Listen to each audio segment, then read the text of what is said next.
United States and many other liberal democracies across the world are engaged in one way or another in their international policy with societies governed by what I call the rule of the clan.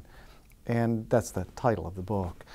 And these are societies whose social and legal structure places much greater emphasis on the needs, the endurance, the coherence of the extended family group than they do on the individual per se.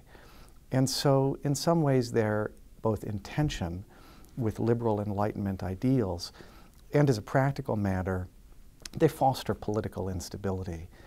And what I do in the book is argue that we need to understand the distinctive structure of societies governed by the rule of the clan. In particular, we need to understand them as societies that merge in a particular way a decentralized constitutionalism with a culture of group honor and shame. And that if we do that, we'll be in a much better position to engage with those societies ethically and effectively in our foreign affairs. And at the same time, we'll come to understand our own societies and our values better and know what it takes to maintain them. So in some ways, I'm also looking abroad to look back at home. I think because the rule of the clan is a universal historical phenomenon, there's been no society in the world that's not at some point been governed by principles of extended kinship.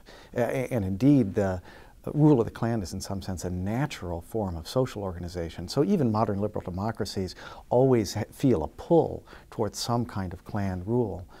It's just to say that I think the framework that I develop in the book can be applied to many different international and domestic policy arenas. But let me give you some examples. Examples of ways in which I think this framework can help us engage effectively with societies governed by the rule of the clan in ways that can diminish some of their negative aspects and also acknowledge and foster some of their positive features.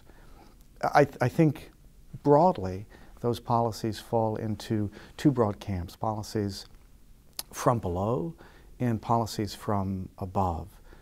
So take international rule of law development work.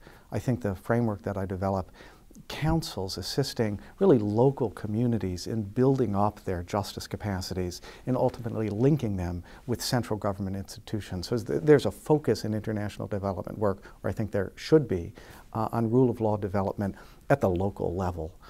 And that focus on localism applies to the military context as well. So I think that effective military engagement with societies governed by the rule of the clan takes place not against clans, as we've sometimes seen in American policy in Iraq or in Afghanistan, but rather by, with, and through clans. That is, again, there's a focus, there ought to be a focus on local military engagement, for instance, with the Village Stability Operations program that was developed pretty late in the game in Afghanistan. I think also I should say that the book counsels or cautions against certain military engagements in the first place. But then there are also a whole variety of ways in which we can encourage the development of national government institutions from above that can ultimately help transform the rule of the clan from a hard constitutive unit of a society and its legal order to a meaningful but really softer marker of cultural identity. And those policies include assisting the development of the middle-class professions in traditional societies. They include fostering social media technologies and also advocating strongly for the rights of women. I was absolutely ecstatic to win the award when the call came in. My wife and I jumped up and down in our kitchen. We were so excited, so thrilled.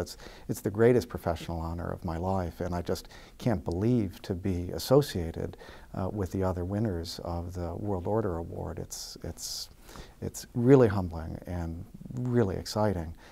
And as a practical matter, it makes the world of difference. About 2.5 years ago, I went on an extended unpaid leave from my university. So I haven't been working for money, but I've been working a lot on new projects. I wanted, in leaving the university, at least temporarily, to really be able to devote myself to the new ideas that I want to pursue. And the Grawemeyer Award allows me to do that now into the future. So for me, it's an award that both encourages and rewards and enables intellectual risk. So I'm very, very happy about it.